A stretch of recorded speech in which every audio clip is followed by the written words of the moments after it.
Hey, good evening. It is Monday. Can you believe it is August the 2nd? It is amazing what's going on out here. Time waits for no one. And speaking about time, man, we have a gentleman here this evening. I love this term, old school road warrior. But the neat thing about our guest tonight is what he's done to improve himself. And he is totally committed to lifelong learning. And that's what I love about our guest, Randy Chaffee. I'm going to bring in my counterpart here, Tom Ginn, and we'll kind of kick this thing off. Hey, Tom, what's up? Hey, good afternoon. Yes, August 2nd. I can't believe what happened to the 4th of July weekend. I think it went Yeah, right by us. So, but tremendous. well, Totally. yeah. So, we got to quit meeting like this. People might get the wrong idea, but I'm glad to be here today. I'm excited about our guest today, but, just want to set the stage here. What Elevate Your Profits is about. We're all about helping individuals that may be looking to go into business themselves, the solopreneur, those that are in business, and bring good people like Randy, who's coming in a moment, that has wisdom, knowledge, and experience, and to be able to share that information to help individuals out there. So that's what we're about. And so I'm going to turn it back over to you and have you introduce our guest. What can I say about this gentleman, man? He's probably done it all. He's probably seen a lot of different things out there in the service industry. What Source One Marketing, I buy from Randy. Randy's dandy. I mean, the guy's everywhere. You can see him every Friday. He's got his own program, Building Wins. He's really a student of development, and he's got an impeccable mindset of achievement. And that's what comes to my mind when I think of Randy. He just achieves. We all stumble, but he picks himself up and he just keeps moving forward. So without further ado, I'm going to bring on that man. Randy, what's up, man? Hey, my friends, how are you? Mark, Tom. All right. Hey, it's great to have you. Well, it's great to be here. At my age, it's just great to see myself anyplace, right? But no, it is. It's great to be here. I love what both of you guys do. Very kind words, probably undeserved, but thank you. But it's a joy and a pleasure to chat with guys like yourselves that bring this kind of stuff to the forefront. As you mentioned, I'm kind of big on helping and assisting and doing these kind of things, and always happy to talk to folks. And I don't know that I know much, but I've just been around a long time, so every once in a while something kind of clicks in my little head, Well, Randy, tell us your journey. I mean, how you started out. Were you always in this industry? Uh, Yeah, pretty being much. a Yes, manufacturer's I rep? started out. Yeah. I sorry you broke up for a second there. Yeah, I started out actually in a small mid-Michigan town, and that's where I like to say I grew up, except for I haven't. So that's where I spent my high school years, and grew up on a little farm. Worked with my dad, who sold seed corn, sold eventually sold grain bins, and then we did some post frame buildings. So the industries outside of the grain bin part and the seed bin part, but metal roofing and post frame building and roofing in general is an area that I've been involved since I was 18. And so we're not going to say how long that's been, but it's been a long time. And I like to use 4+ decades because it sounds better than 40+ years, but it's been a while. I grew up in a small town, went to a small high school. I think we're unique because now, as you can see. Right. Oops, are we good? Yeah, we're good. Sorry, we Okay, had an good. interruption there. Someone trying to bleed okay. over. Okay, that's fine. So anyway, yeah, to answer your question, though, in a short version, I farmed with my dad for years. He got out of the farming world. We sold farm equipment, more farm buildings and farm grain bins and grain dryers and some of those kind of things to the agricultural industry. I did that for years. That's where I got my start in sales. Wow. I got a story sometime tonight or another time for how I first learned about customer service and the importance of it, but from my dad.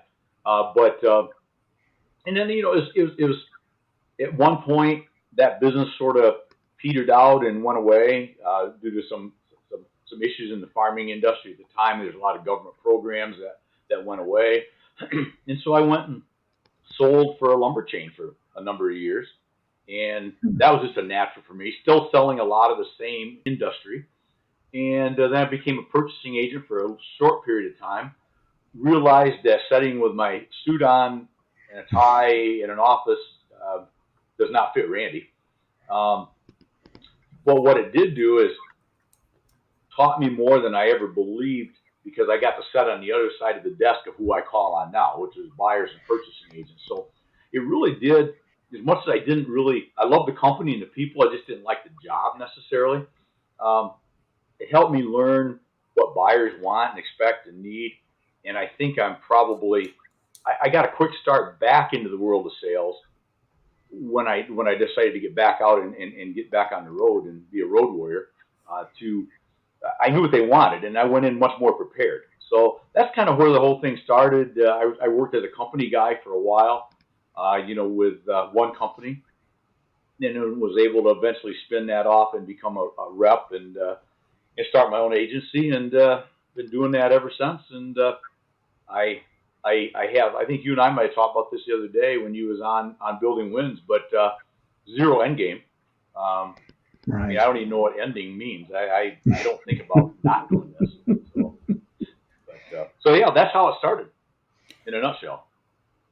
Yeah, Randy, I got a question for you. I just want to, our previous conversation where we came on live, I was going to bring this out. I'm all about what goes on here in the mind and that type of thing. But your humility, your humbleness, it comes across. And I think what you shared about, if you can't talk about what you have a passion and a love for, you're doing the wrong thing, right? So Exactly. you didn't have any notes. You're not scripted or anything like that. When did that all, in the beginning of sales, everybody talks about having a script and, all that type of thing. When did you break away? You got that internal now. So what was that transition about? How did you move from what was traditionally taught to being natural and authentic and humble around what you talk about? Yeah, good question. And I don't know that I can pinpoint an exact moment in time, but I know it goes back probably a good 25 years ago.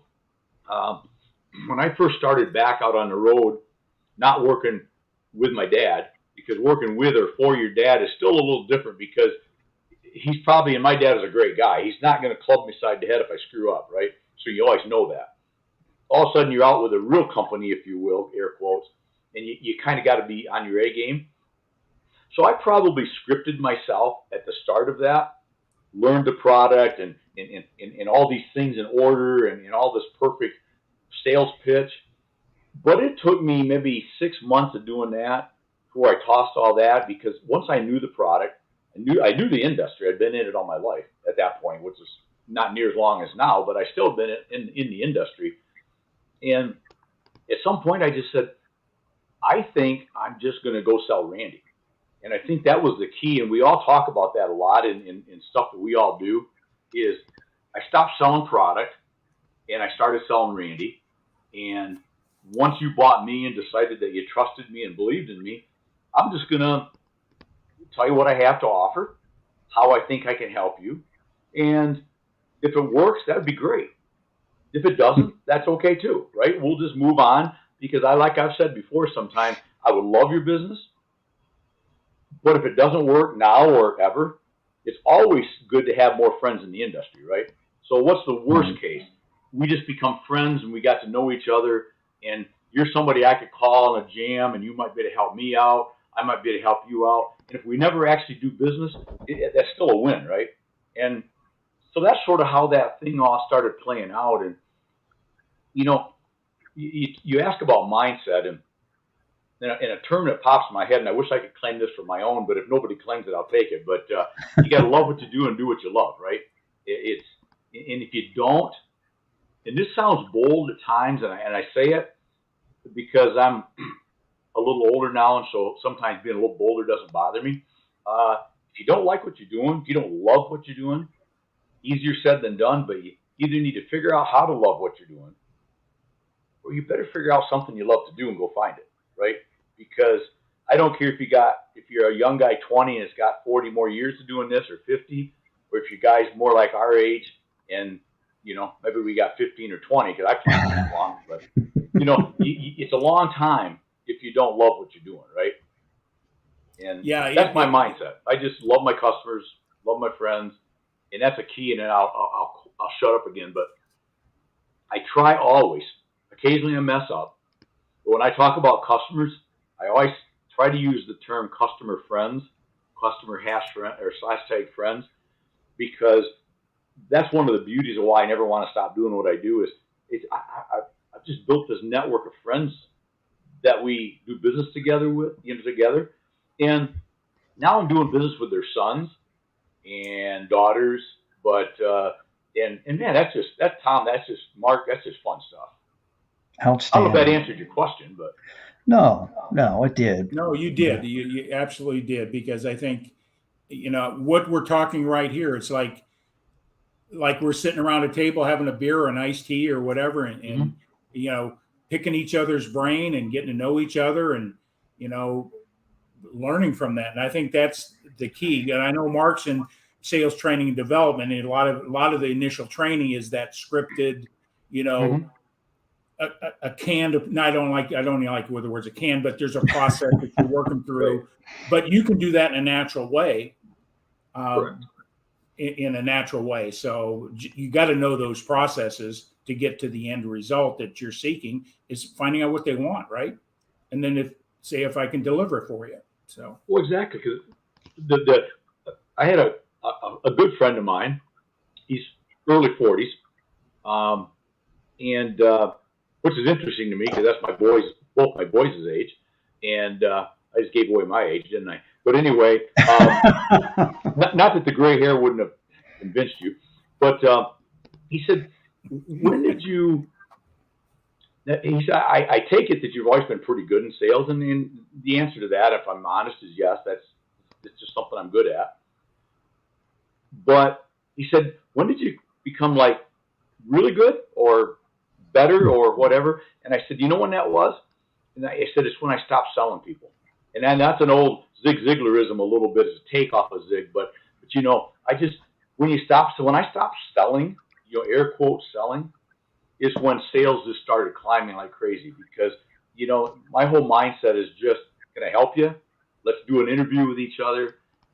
Do I have a product or service that fits what you need? If it does, let's see if I can help you out. If it doesn't, that's okay too, right? And I think if you go into that with that attitude, the less you're trying to sell them, the more you're going to sell them, if that makes sense. And I know you guys agree with that. Yeah. I definitely agree that, I've been in sales and in business for myself since '83. So I'm going to date myself a little bit. So we're not even young chickens here. And so I've experienced, the traditional, and nothing to say negative about it. You got to start somewhere. You got to build a skill and a mindset and confidence through a process. But at some point, like you said, it becomes part of who you are in your natural communication. And you said something when you stop learning to sell, but what I heard from you is that you listen more than you talk. Yeah, and I know, surprising, isn't it? But that's true. But when I'm with a customer, now we get to the local burger joint for a burger and a couple beers in the evening, he may never shut me up. But when we're talking, doing an interview, if you will, or chatting about business, he doesn't need to know what I have to say particularly. I need to know what he has to say. Then he'll sell himself. I don't have to sell him, because he's going to tell me what he needs. He's going to hear what I have to offer. And it really becomes many times as simple as you look at each other and, well, how do I buy this? What's the next step? Well, we need a credit app. We need to do this. We need to get you an official quote. Whatever those steps are, that all becomes elementary now to the fact that we formed a friendship, we formed a bond, we formed a trust. And I know that's a little old school to some guys, but I know not to us. It all still circles back to that whole trust, friendship, belief in each other. And if you develop that, all the rest becomes pretty easy, really. Yeah. And I've seen this in myself and Mark being a sales trainer. Many times we talk the sale out of existence. We just keep talking and talking. The person says, "Hey, I'm ready to go," and we're not listening, and we continue to dump the bucket. And at some point, they just say, "I don't need this," right? Right. Well, an interesting thing, and you're right. I've seen that a few times, and I've experienced it, not myself doing it. I don't think, I hope not, but I could have at one time or another in my young days. But I've seen guys, what you just said, where the buying signal is pretty strong, like, how long before you can get me my first order? And it's like their mind, I can see it is whirling. But I'm only step 9 in my 27-step sales process here. Well, the only sales process, if you get right down to it, between us sales jockeys on here with everybody, is saying, I would like an order, where do I sign, right? And so, I mean, if you want to go to step 27, go step 9, I'm all in. But I've seen so many guys that go, well, they don't say it out loud, but it's like, well, no, I got to do 10, and then step 11. Well, no, you don't, because they just skip that for you. I mean, like you said, sometimes you got to shut up, don't buy the sale back, and get out the door, right, at times, because all of us like to talk. If we're in sales, we like to talk. Okay. And boy, you can talk yourself out of stuff if you run in your mouth, right? And I've done it. I'm not saying I have never done it. Because you can see I'm listening here, guys. I'm listening to the tutelage and knowledge of you elder statesmen here. I'm teasing. I do want to recognize a couple people, and this is a blowback. We got Mark Galvin, who we had on last week, e-presence, and did a tremendous job with us. And well, look at this. He says, "Hey friends, check out this live feed hosted by Mark and Tom Ginn, and tune in and learn something new about sales." Thank you, Mark. I appreciate that. That's awesome. Thank you, Mark. Yeah. Appreciate it. And Mark is the master of disaster when it comes to e-presence and social media and how to get your LinkedIn page right. And man, you name it. And by the way, Mark, I did reach out to Gloria from last week, and she said she's going to get in touch with you. This one I have to share. I'm sorry I'm jumping here. But Steve Moody, this gentleman here, was in the trade show business. He probably still is in the hospitality end of things. And, I work with him on a project or two out there in Arizona somewhere on a electronic document printing exposition, so to speak. And it's kind of refreshing to see some people I know. And I didn't even know he felt that way about me. But Steve, thank you for the compliment. I appreciate it. Good guy. He's probably still out there doing it. And he tells us to rock on, So Mark, thank you. Absolutely. Thank you. So we are going across the Facebook, LinkedIn, and YouTube waves out here today, gentlemen. So that's why we're getting some of these LinkedIn things, which is kind of cool. That is awesome. Yeah. Yeah. I do have a question for you, Randy. Yes. How did you transition yourself? Now, we all talked about this, and Tom's gone through it. I've gone through it when it pertains to the COVID thing. And then what, like in your mind, you said, hey, I need to do something different because of what's taken place here. What grabbed your attention and said, hey, Randy, wake up. We need to do something different as a company. I need to engage people differently. Not that it's wrong to see people face to face, but what made you gravitate towards virtual? It's interesting because I think the honest answer was it was March of would have been 20, right? And I was out of town at a sales meeting, and the world was starting to implode, right? And Right. I got an air, and I was at an airport, and I was like, I felt like, geez, I try to eat right and exercise and take care of myself, but there's this invasion of the body snatchers, right? And I'm the only one left. They didn't want me. I didn't make the cut. There's like I nobody remember in the, that movie. there's nobody in the airport, and I'm going, okay, whatever this is, I don't like it. And so the answer is, you talk about criminals and people that do wrong getting scared straight. I think I got scared into making a change because I recognized as I got on the plane and then as I got on the next plane in Atlanta, that somehow my life is changing here.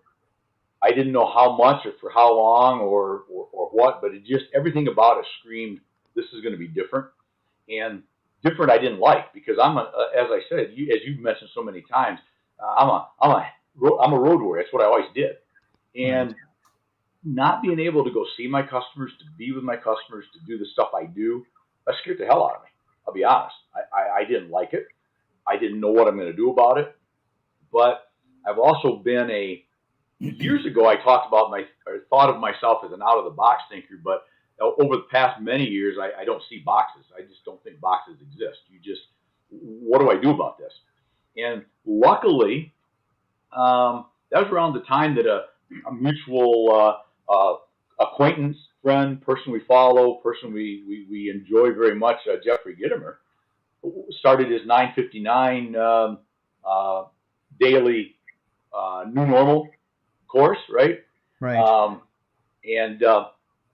So I started listening to that, and I felt as I went along, as I started buying books and I started listening to podcasts, and then I joined a mastermind group of like-minded people, it started to hit me that I always wanted to have force multipliers. I always wanted to do something to where I'm not just 11. When I went off the road that week, I was 11 out of 12 weeks. I was 4, 5, 6 nights out every week. And so I knew there's a better way of doing it. And the good thing for me that came out of COVID, if there's any, because outside of that, I got antibodies too, because I did get it at one point. It was that I don't know if I would have made the change or as much of a change if I didn't have to, because things were going great. Right. I'm doing what I love. Right. Business is good. Almost don't rock the boat. Probably would have been, maybe, I don't know. But it forced me to decide that I needed to do something new. And I think that the reality, the more I started reading and the more I started talking to people, the more excited about a new way of doing things. So that's what got me started on it. And I started doing a lot of virtual, a lot of text with, instead of just picking up and texting people, I'd pick my phone up and say, hey, Mark, it's Randy. Hope life is good. Thanks for the business. I appreciate it. Just want you to know I love you, man. Boom. That's it. Just stuff like that. Email, sending a quote with a video. Video, yes. Instead of just a quote. Things I started going, I like this. And then I started guesting on some shows. So apparently I taught just good enough that somebody thought I knew something. So I started getting on some shows. I'm starting to go, I kind of like this. This makes sense. It's a way for me. So I said, why don't I take this to my industry, right? And talk to my industry from home because I can't travel. Right. Originally, my thought process was this will be let's say you go travel again, right? Because that's what I am. I'm a road warrior. But as I got into it, guys, I said, no. This can be part of Randy forever. Right. But then the real key hit, and I use a lot of little moniker that I use in some of my stuff, Randy 2.5 Hybrid Amazing. And where that came from was I'm starting to hear two sides. And I found myself in this gray area. I hear I just can't wait until we go back to normal. We're going to go back to the old way, and I'm just going to sit here and wait till that happens. Okay, you're a fool. Sorry to be so brutally honest in my feeling. But then I started hearing the other side, which was, we're never going to do that. We'll never travel again. Nobody will ever get on Right. an airplane. Right. Nobody will ever go see a customer in person. And I'm going, I don't buy that either. I don't want that, number one. And especially in my industry, we're much more of the bro hug and the coffee and donuts in the morning, a pizza on top at lunch, a burger and a couple of beers at night, right? That's more my industry. Yep. So I said, let me hybrid this thing a little bit. How do I continue doing what I'm doing, almost 100% virtual, because that's one thing I can do. But then as I saw the light at the end of the tunnel, I said, hashtag Road Warrior Randy has to get back and do what he does. But do I have to do it as much? No, I don't. Should I do it as much? Probably not. So how do I use the two to augment off of each other? And that's where I came up with, and it's still a work in progress. I'm far from an expert at what I'm doing, but Right. I figured out how to augment when I'm home, or like I'll be in Vegas next week for a trade show. I'll probably do 30 posts from out there, probably do 30 videos, so I can still be with other people besides the few people I see in Vegas at the trade show. But I'm also out glad handing and bro hugging some people at the show. So that's how I kind of got where I am today, I guess, if you will. And I love the hybrid part of it. That to me, there's not a lot of. I always see things in life. Most things are hybrids, or some would call it a gray area. I like the word hybrid. There's not a lot of black and white. There's some things that are. You don't beat women, you don't hurt kids, and you don't murder people. Those are pretty black and white, right?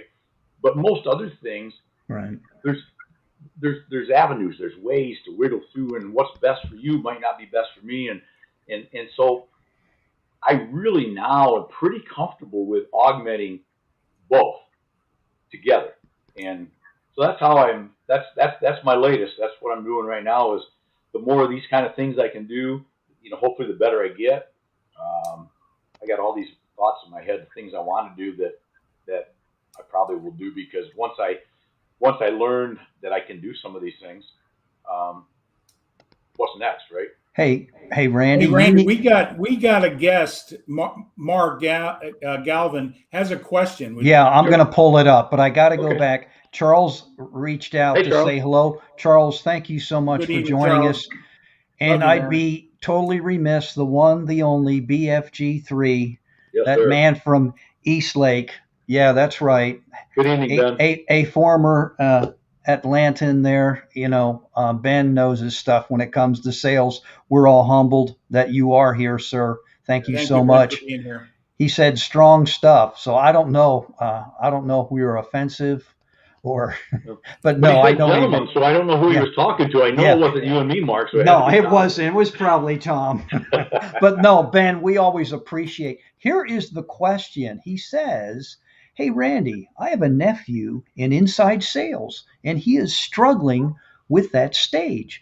What can he do to stop focusing on all the people hanging up on him? This is from Mark Galvin. E-Presence. Everybody knows who Mark is. So former hospitality person. So what advice would you give here? Well, that is a great question, Mark, and thank you.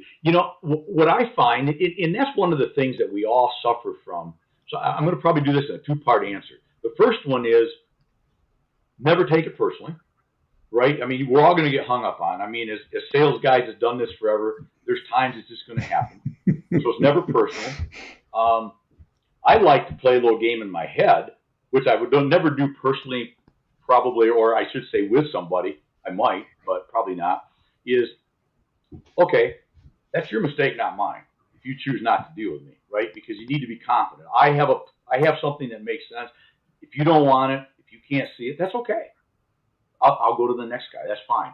But I think the key comes back to, Mark, that I've experienced anyways, is, and it's interesting because I have my assistant, Liz, that works for me, that's making calls right now into a new area of, that we're kind of working ourselves into right now. A new product line, a whole set of new customer base that I'm not familiar with either. And like her and I talked the other day, and it's right along your question, Mark, is you're going to have people that don't know you. They don't want to talk to you. They may literally hang up on you.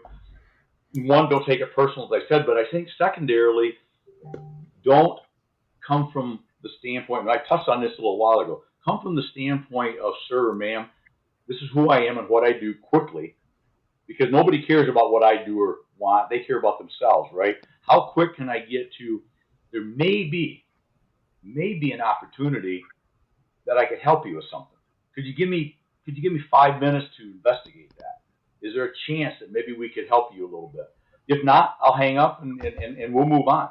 Because I think a lot of sales guys, especially if they're not real experienced yet, will think it's all about, they think that Mark and Tom and Mark all are just so eager that Randy's calling, and they really, you guys just want to know what I'm going to talk about. In the end game is, if it's a cold call type scenario, you might not know me, and you sure don't care what I got to talk about. What you care about is, what can I do for you, and what is it in for you, because you're all that matters right now. I don't matter. I'm only a deliverer of potential. And so that's what I've always tried to do, and that's what I talked to Lizzie about, is let's get real quickly to, and it has to be quick, because you probably got 2 to 3 minutes max before you're going to lose them. And the only thing you really want to do at that first call, and I assume we're talking about maybe the first call, right, is just, can I get to the next call? Can I get to where we chat again a little bit more next week? Can I look into something for you? Can I get you a quote? Can I get you a little early to be in quotes, in my opinion, because I like to get well into it before we start talking price. But different, that could be different in different industries. But I don't know if that answers the question very well, Mark. But I remind him to remember this: they don't care what he has to sell or what he wants or what he hopes for. They care about what you can do for them. And if you get to that quickly, you're going to have their attention right out of the gates. I'd like to offer, thanks, Randy. I want to offer Mark a recommendation, and one of my colleagues in the Milwaukee area has written a book, and he's probably is twisted the paradigm on cold calling, how to approach it in a different way.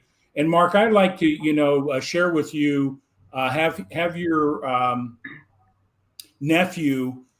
I'm going to get the book here just in a second, because if he's struggling, and we all have different things that we've learned and different things, is this book right here, Paul Newberger. Yeah. Mark, you've gotten it. You've read it, right? Yes. Good book. He teaches all over the world how to master the cold calling. And I've worked with him. I've been in sales for years, and he switched a lot of my thinking and how to get over that hang up. How do you approach it in a different way?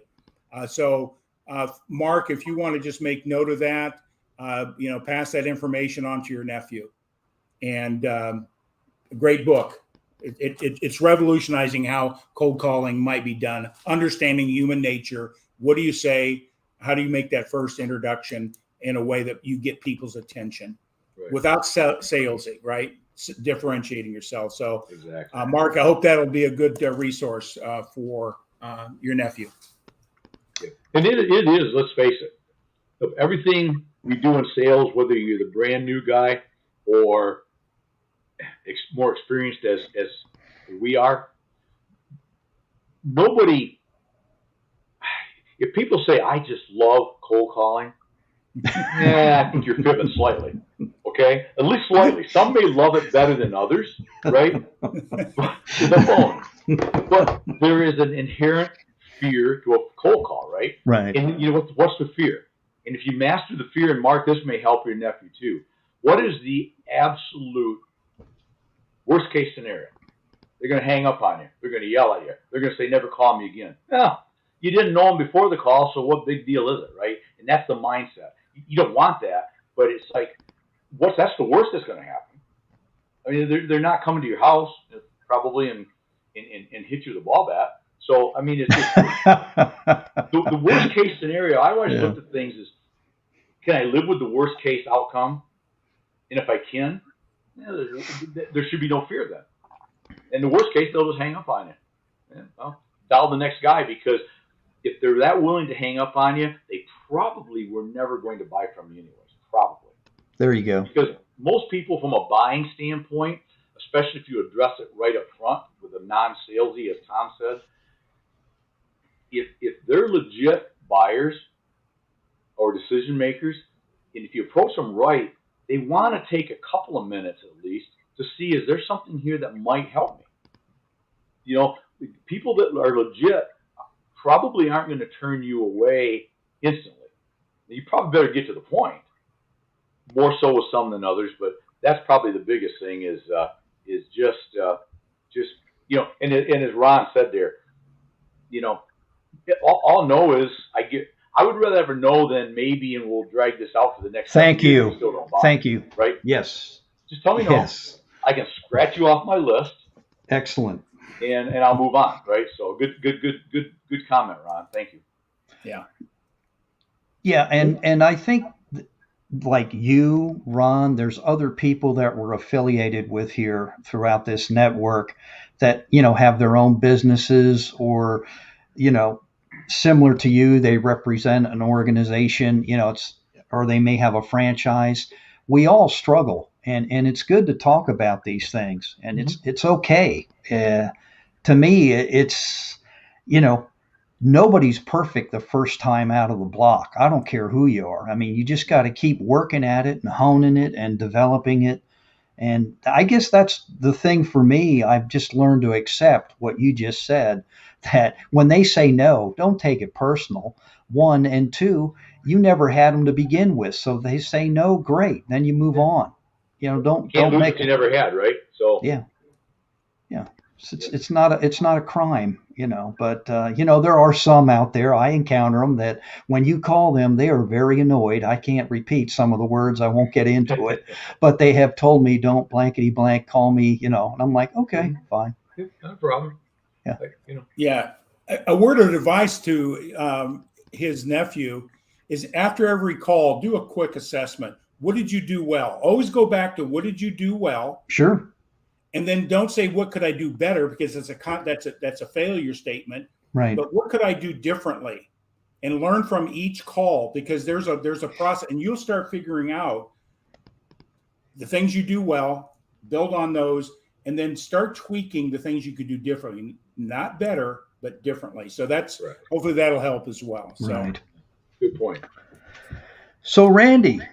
Yes, sir. We talked on this virtual thing. What does your competitors, your fellow compadres in the industry, what do they think about what you're doing when they see you? I mean, seriously. Now, you know, they're out there doing it their way, and then they see you, and it's like, you know, they're probably like, hey, what is it with this Chaffee guy, man? He's popping on this video. He's over in this show. He's sending, you know, video texts to me, you know, like, how did your customers react when you sent them like just a direct text video and said, hey, you know, how you doing? Just thinking about you, you know, haven't heard from you from a while. That's better than a phone call, right? So how did that go down? Big time. And customers, I can give you two examples of how customers reacted. And it was very, very good. One, because they'd never seen it before. And 15, 18, 17 months, whatever, depending on your time frame of this thing, into this new way of doing things, I guess, if we want to call it that. Most of the time, they don't get anybody doing it still. So, right. For good or bad, in my industry, I'm probably about the only one that really does this on any regularity, I guess I'll say. The customers responded very well. I remember the first one. Hadn't been able to go see him. New York State. We went back and forth. I sent him a quote with a you know, I held up a copy of it. It said line 7 and line 9 or whatever it was, are the two things you're the most interested in. Sent it to him. I said a follow-up video from, you know, a day or two later. You know, did you get a chance to open the email? How did it look? Any questions? And he sent me back a video text. Oh, cool. He says, I've never done this before, but this is Neat. just fun. This is cool. Yeah, isn't it? I like it. And then I remember one other time that convinced me that it made sense was I got a good buddy of mine. He's been on my program way early on, but out of Montana, great friend of mine, young guy. I mean, but again, we're old, so everybody's young. But I remember waiting for some takeout food in the afternoon at a little local watering hole, and that might have involved a glass of Cabernet. And it just struck me. I haven't talked to this guy for a while. His name's Ruben. I'll give a shout out. It's Ruben Miller with Triad Building Components. Great kid. Super operator. So I took my phone. Where's my phone? So I picked my phone up like this. I got my glass of wine on the counter, the bar's in the background, and I did a quick video. And all I did was video the copy of the glass. Right. Little span of the place. It's probably 20 seconds. Right. And then I hit the button to turn back to me, and corny, but I just go, I love you. And I go, I never said a word, just did those. And I said, I appreciate you. Thank you. Hit button, send it. I got a call from him in 6 minutes. And so all that I only bring that up, and I brought that up in other talks places before. I think I brought it up at a show I was at and did a little talk a few weeks ago. The only point of that is people respond to that. People, it's new, it's unique still. Even after 15 months of more and more of this, it's still very unique. Right. Per industry, and very unique in my industry. But it's a phone call, and I know, Mark, you preach it, and you're 100% right. Way too many of us can forget the phone sometimes. Hold the phone up again. I love when you hold the phone up. Way too many of us forget the value of the phone, right? But I can see you smile. I can see you nod. Right. I can read that you either truly appreciate what I'm saying to you, sure, or you're sitting here going, you can be on the phone doing this, right? Yeah. and you don't know that, right? So right. It's just so much more personal. So the customers have been very, very receptive. And now, as I hit on a little bit earlier, now that travel is, I know there's some few little changes happening right now, but travel is still basically way better than it was. Right. I go freely to see customers when I need to and want to, and I enjoy that part of it. But boy, what an augmentation with that customer when you go to see them and you have not seen them maybe in 4 months, but yet they saw you maybe literally 300 times because of shows, because of Facebook or LinkedIn videos or walk and talks or whatever it is you do. You're not out of sight and out of mind because you're there with them every day, even if you're not. And I find that to be huge to me. Randy, can I go back to what you said about taking a picture of the wine and then you did the sign language, that type of thing. I want to speak to that because I think it's really important what people understand. And I think that's where people should study and become better understanding who we are, how we think, how we operate, because your mind and my mind work exactly the same. It's called Maslow, our hierarchy of needs. And what you were doing there fills one of the strongest needs we all have at a psychological level is, do you see me, do you hear me, and do you care? Mm-hmm. If you can demonstrate that through your listening and the little things you did there, that supports, we all have that need. That is the bonding. That's the relationship that we all seek in life. And if we can do that in business, we hit home runs, like Mark would say, we're hitting them out of the park. And I think that's really important. Myself being a personal development coach and how the mind works and how our needs are. If you can master that and become a student of thinking, you become a winner in a bigger way. So thanks for sharing that story. I just want to You're welcome. And thanks for going a little more in depth with that, because I agree 100% with that. People just want to be appreciated, right? I don't want you to wonder if I appreciate your business, because I understand all the time. There's one thing I understand. Every product that I represent, and I represent major names in my industry. I'm very blessed to be with some great people, some great manufacturers. But nothing that I sell is a monopoly. Everything that I sell, you could buy something from somebody else, and like fasteners to put metal roofing down. Now, if you want to take 20 minutes, I can give you a dissertation on why mine's the greatest in the beginning of mankind, right? I can give you all the dog and pony, all the features and benefits. I can give you all the stuff. Right. My competitors will still hold the roof down. Right. Okay, so the point is, it's much more than just the product, right? It's the relationship. I like to talk about the ever popular triad, and I like to always try to remember, because I sometimes say it wrong myself, but it's quality, service, price. A lot of people always want to say price, quality, service, and I've trained myself to try not to say that, because to me it's always quality first, service second, and is the price fair? Doesn't have to be the best, but if you reverse that, and you make it the first, you're already behind the game.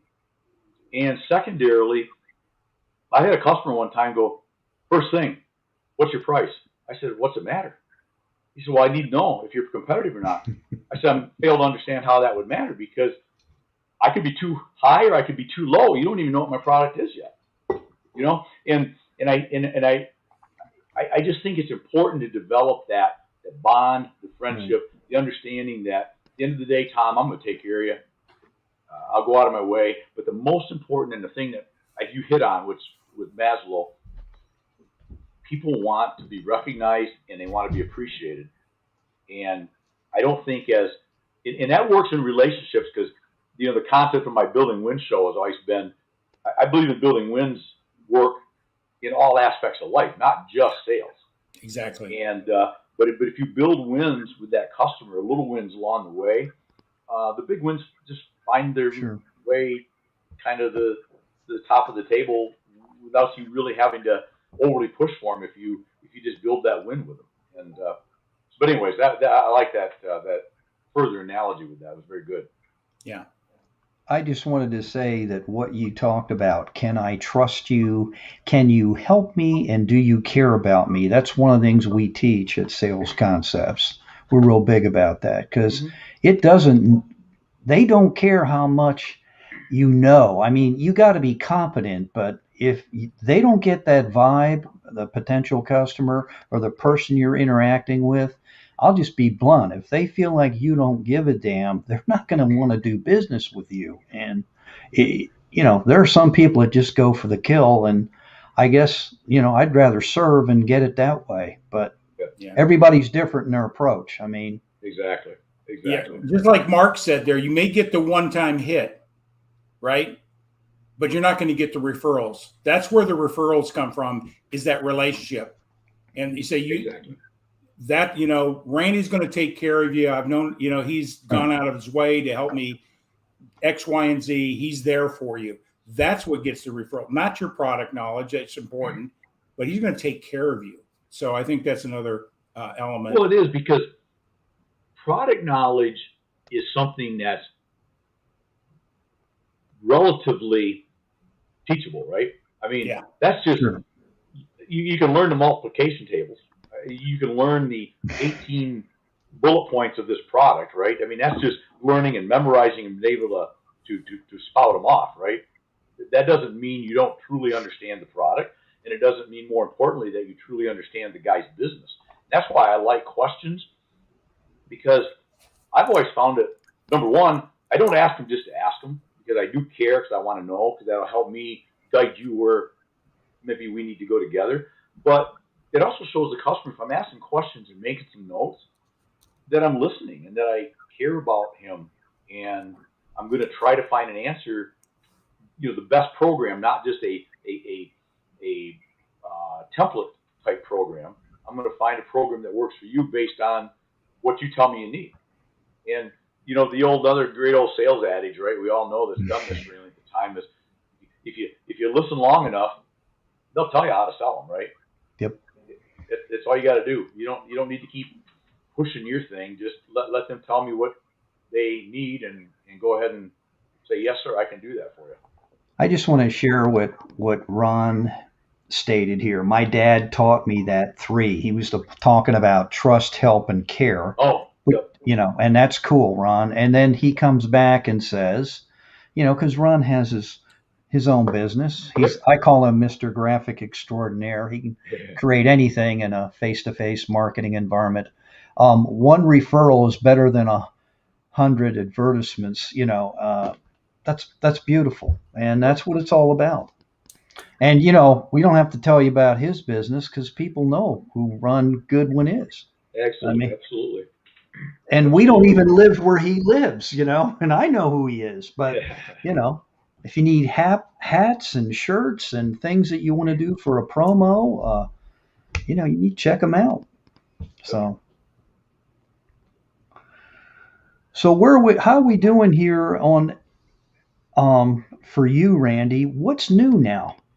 And like we've been through this pandemic. You've re-educated yourself. You've grabbed hold of this platform. Now you're trying to master it. But what's the next thing, do you think, for you and Source One Marketing? Have you thought like down the road? I have. I think I'm still enough in the infancy of this transition that I'm going to continue to do what I do and continue the hybrid approach with all products, all manufacturers, all customers. But I've got some other thoughts in my head that I want to do from a virtual standpoint. I've got some additional maybe segmentized 6, 7, 8, 9 segment little maybe in a walk and talk forum possibly. I haven't decided yet. I've got 2 or 3. I'm going to go real bold here because then I'll just look like a failure if I don't do it. But then that's a good thing. I'll throw it out. I do have a desire to write a book. A lot about what we've talked about and where it started and how it started and what I learned. I sometimes hesitate on that. Not that I don't think I can write it. I just sometimes find myself wondering why anybody would hear what Randy has to say. But I've got a lot of family members and I got 8 grandkids. There's 8 books right there. So, Right. And maybe you'll do a video with Noah, man. I mean, I could. He would steal the show. Yeah, absolutely. That would be a lockdown order there, man. That would be. Yeah. He's a good little dude. We had a great weekend with him. I just can't believe I'm a great grandson. That's you got a beautiful family. You got a beautiful family. I saw your post and that little baby is so. Right. You're a proud grandpa, right? Oh, he's a good one. And what's really cool about that is his mom is my granddaughter. So that's mind blowing. She's just been my little baby girl since forever. I know. And now she's got her own little baby boy. But you want to know, Tom and Mark, the weirdest thing was the last time we were together as a whole family 3-4 months ago. And my son, her dad, he's 42. And somebody kept saying, Papa. And I keep answering. And I realize they're talking to my son. Now that is weird. Yeah, that is weird. Yeah, I mean, because I've got between the Dixie chick and I, we've got 8 grandkids, right? So I've been Papa or Grampy or Poppy or something, some derivative for a long time. But now he is. Yeah. But now we just let out the bag how old we are now, man. We have. Well, hey, Ron made a great comment right here. I love what he says. Here you go. I'll share it. Yep, no padding. Exactly. Pick 2. Yep. I like it. What are these three? Which are the 2 highest priorities for you? You just closed them. Exactly. Now you can address their need. Yes. Right. Yes. Great comment, Ron. I like that. I got it immediately. So. Yep. That's. Hey, I didn't see that one pop up, but that's. No, we're not ignoring you. Sorry, Ron, we're not ignoring you. We were just getting into deep thought here, but. Yeah, it's. But no, it's. And it's no. Family's big stuff, and as much as I love my work stuff, which I do, Hmm. Spending time with them is like the best. But, Cool. You're talking about family, and I always believe, and that go back to Mark's nephew. Your why's got to be strong enough to persevere through the challenges of whatever we do in life. There isn't a cheesecake road in anything we do. So right. some comments there that your family probably has been one of your biggest whys to keep you pressing forward in the good times. Of course, it makes it easy. You celebrate, but in the tough times. And so, what's your thought on that? Well, you're 100% right. They're the one constant that's there, good or bad, right? And they, and a funny thing talking about family. So, my wife Dixie, she runs my office. She's my agency's business manager, and that became after the fact. She wasn't. That wasn't an office romance. That was we were together first, and then I needed the help.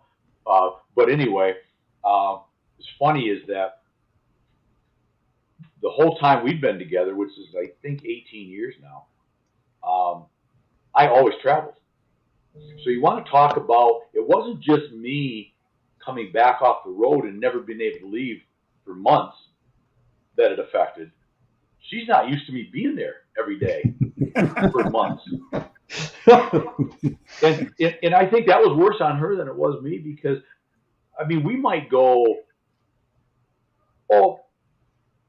when I came off, when I came off the road the last time before when we went into the major lockdown world and all that, I was out, I think I'd mentioned 11 out of 12 weeks, pretty hard. Wow. Now, that doesn't mean that there aren't, even back in the day, if you will, let's say pre-COVID, it's amazing we already talked pre and post and during and whatever, but whatever it's worth, I still have a week or two where I would just pencil in and work from home, and make calls and do things.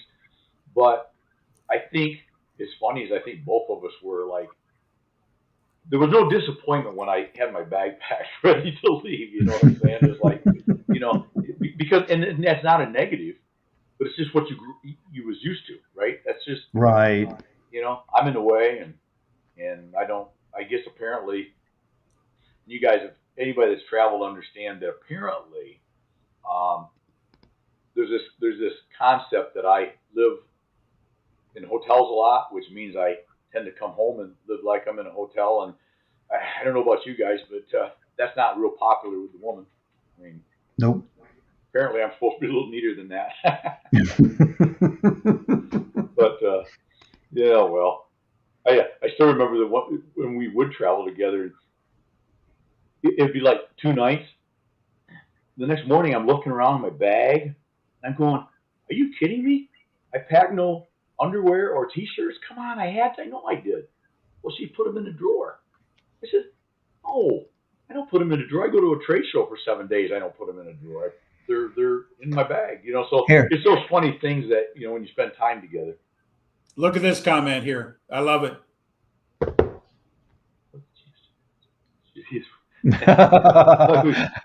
You want to buy those, put your company name on it. That's great, Ron. That's awesome, Ron. Ron always drops the nuggets, man. Yes. He's got that dry Bostonian wit. Absent makes the heart grow fonder. Yeah.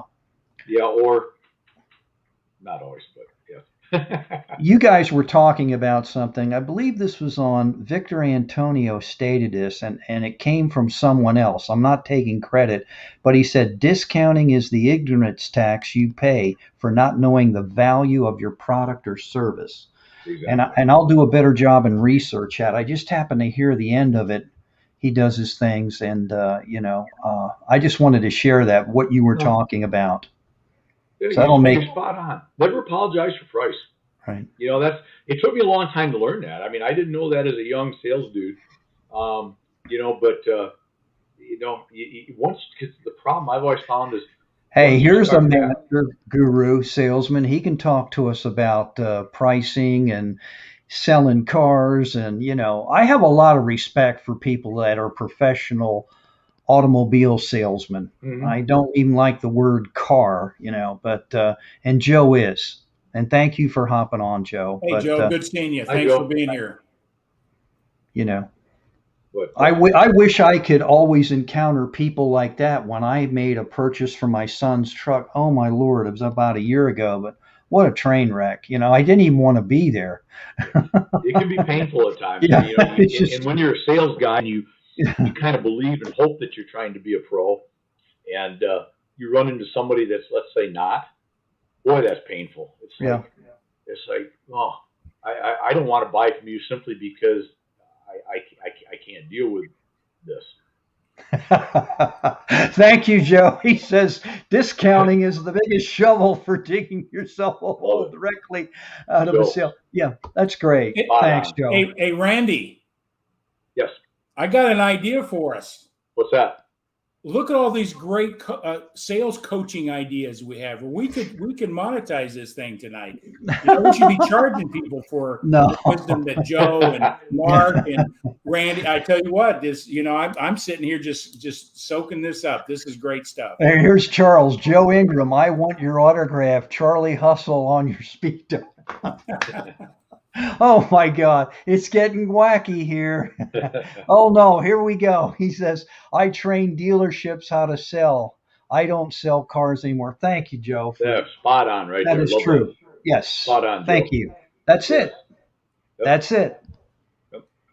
Thanks, Charles, for coming on. Charles, Yep. thank you. Oh boy, look at that. I'm too sexy for cars. All right. Hey.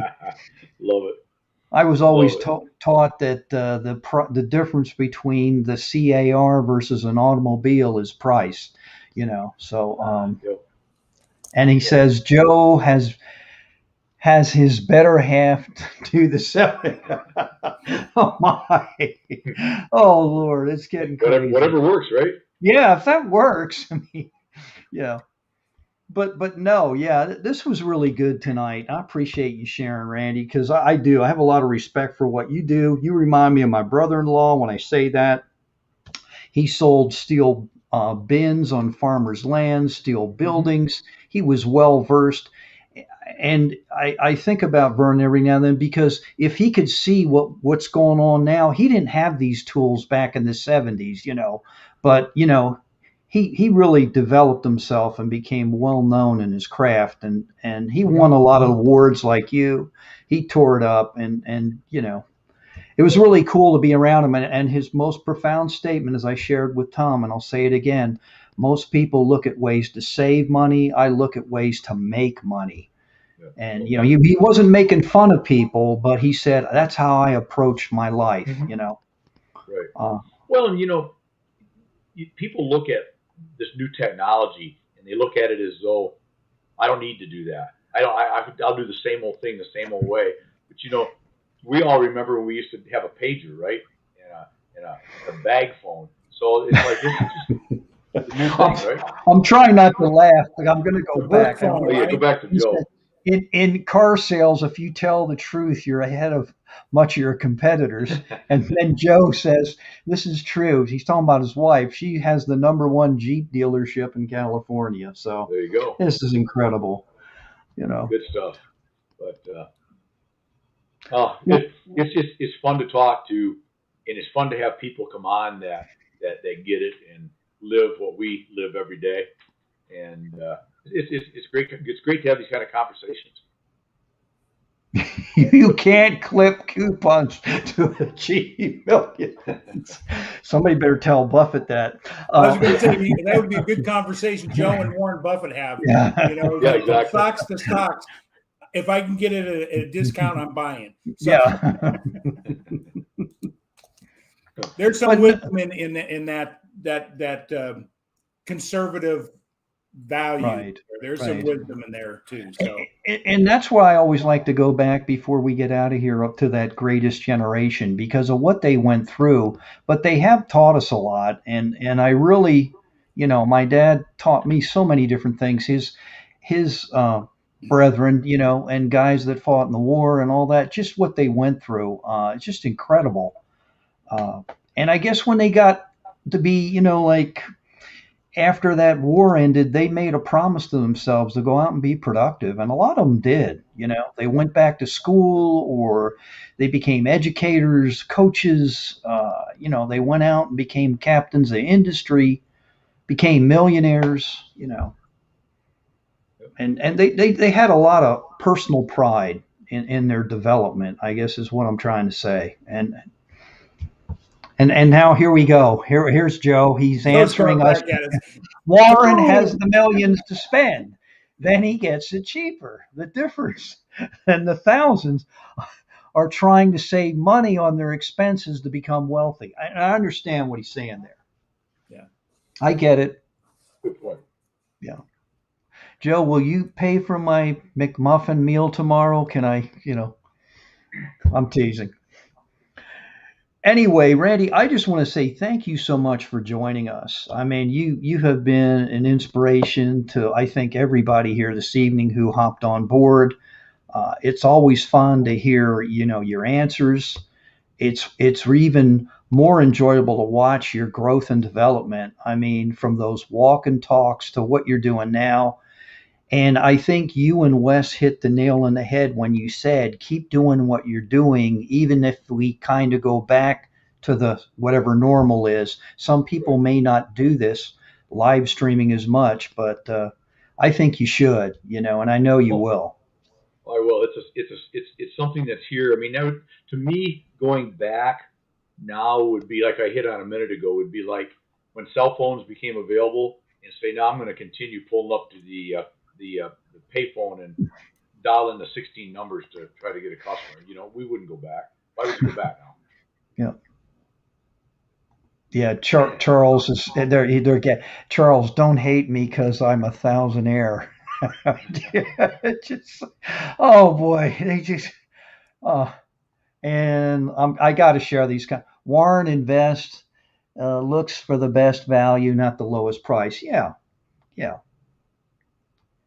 But no, I do want to say thank you, and I learned a lot from Tom, you, all these guys. Charles has another comment. I can't just walk away from it. He goes, just keep doing what you're doing. If your ass falls off, he's talking about Jeffrey Gitomer. Yeah, thank you, Charles, for always and by the way, check out Charles what he does every day. I totally have the utmost respect for you. Anybody that can read from the Bible and make it interesting. I know you're in real estate as well. I would want to purchase something from you if I lived out your way, my friend, because that's the type of people I like to hang out with. Because you put all your cards on the table, Charles, and you do a great job. Yeah. Right. Yeah. He does a great job on the music and his daily devotionals. Right. And real estate education. Great job, Charles. Right.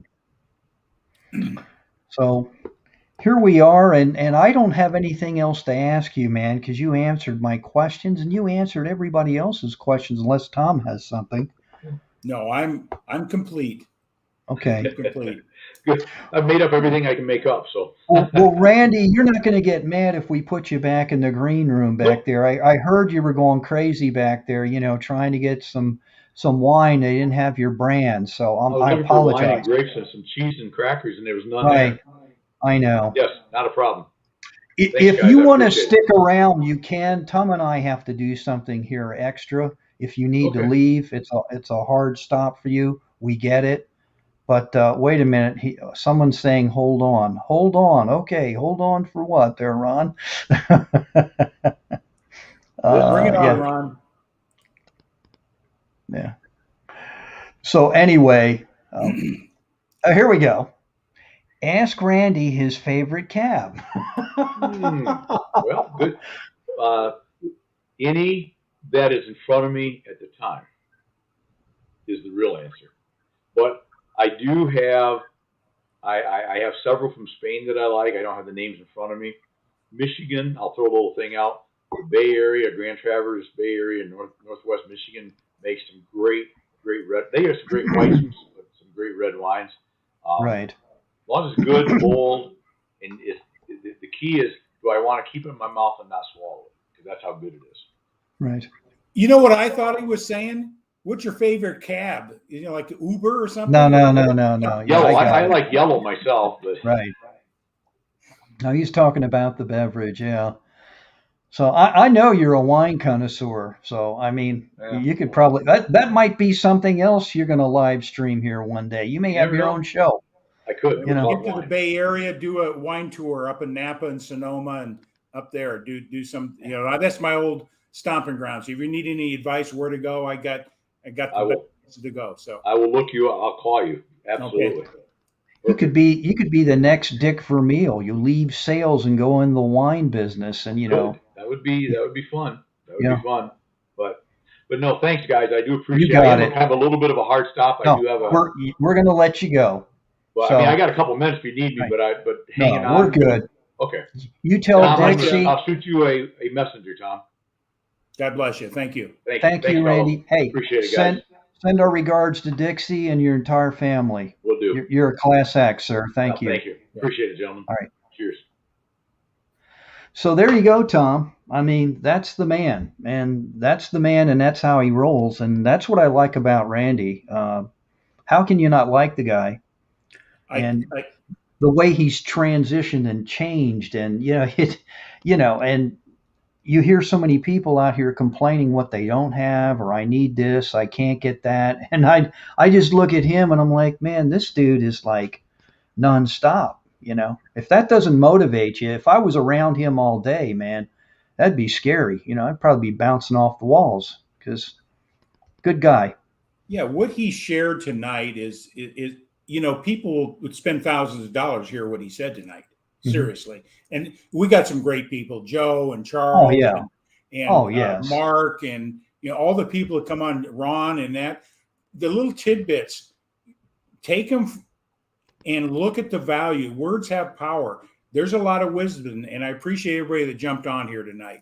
So thank you. Share this out because you never know who we're going to influence and touch in a positive way. Steve Moody, who a former industry person in exposition world. I mean, that was cool to have Steve hop on here. He's 71 and he's still doing it, and I think that's cool, Steve. And I applaud you.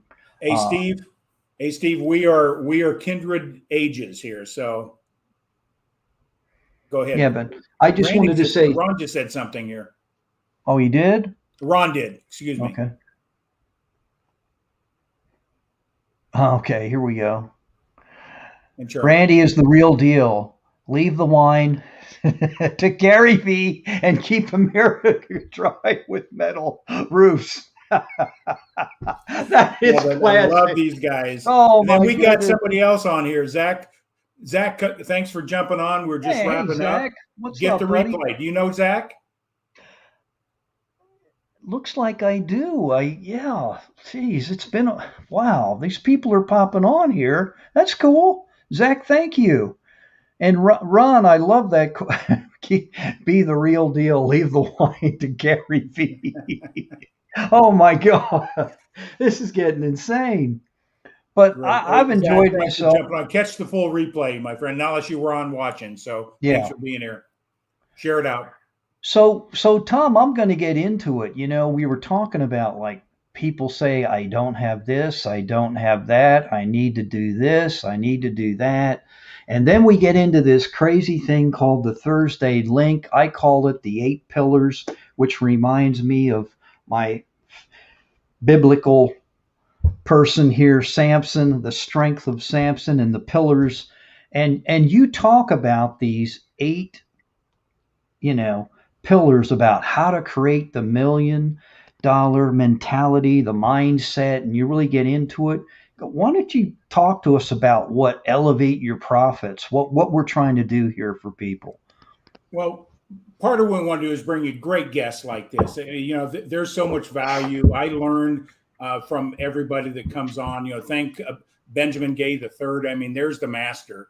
I mean, he's like at the pinnacle of sales mastery and training and development. But amen. The purpose is there. The value here tonight, for me, I would have paid money to come here tonight. Really, seriously, for the wisdom of these guys have out there. But what we're doing with Elevate Your Profits is, number one, bringing great people like this in, sharing the good news, helping anybody that's out there. But ultimately, what we want to do is help people better understand what it takes to win, from the mindset to the bank.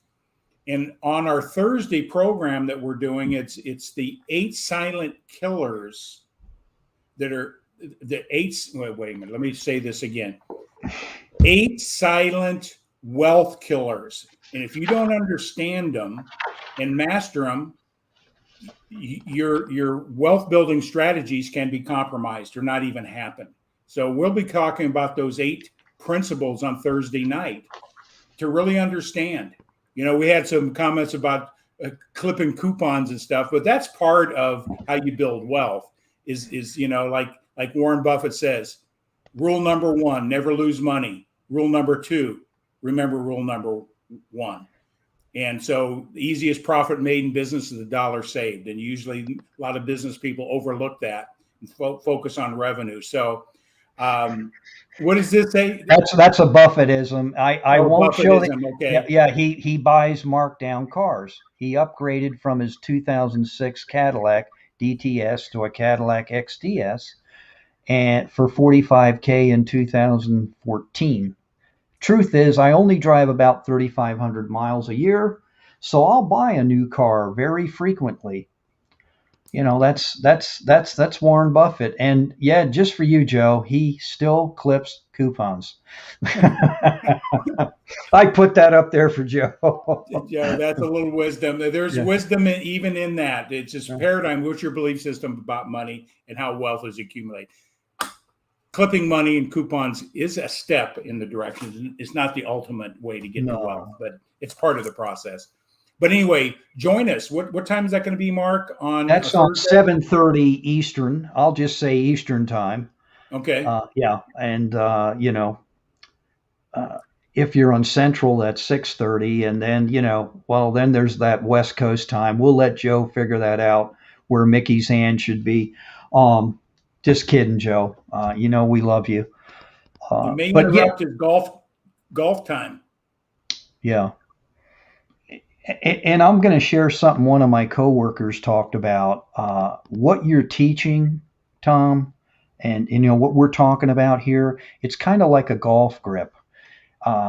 You're accustomed to a certain golf grip, right? And you're hooking it, or it goes, right, slicing away. And then someone says, "Oh, those are bare bones." That's good, Ronnie. What's the coupon rate? You're talking the investment strategy. You're talking my language now. There you go, buddy. Changing your grip doesn't always feel comfortable.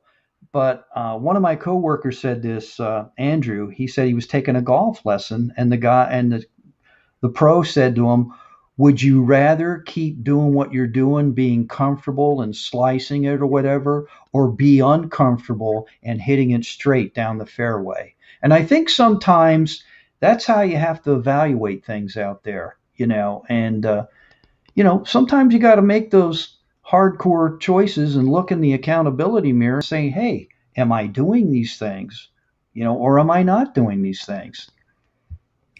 Yeah, it's thinking. It's the process of thinking and adapting to new thinking to get new results in anything in life, from the golf swing to relationships to business. If we keep using the same thinking, expecting a different result, that's the definition of insanity, right? We know that. So, but Mark, one last time, Thursday evening, 7:30 Eastern. There's the registration. Central. Jump on and share this out. It's going to be a blast. Of course, we believe it's the best information out there, but you make your own judgment on that when you come on. So, but anything else, Mark? I think, did I leave something out? We gave our shout outs to everybody, and it was kind of cool to have everybody here. And I just got a direct text. "Thank you so much. Great time. Cheers," from Randy. He sent me a direct text. So thank you, Randy. Outstanding guest. Hey, I think we need to have Ron Goodwin on sometime. Joe needs to be on sometime, because Charles, you guys have so much wisdom to share. Charles And too.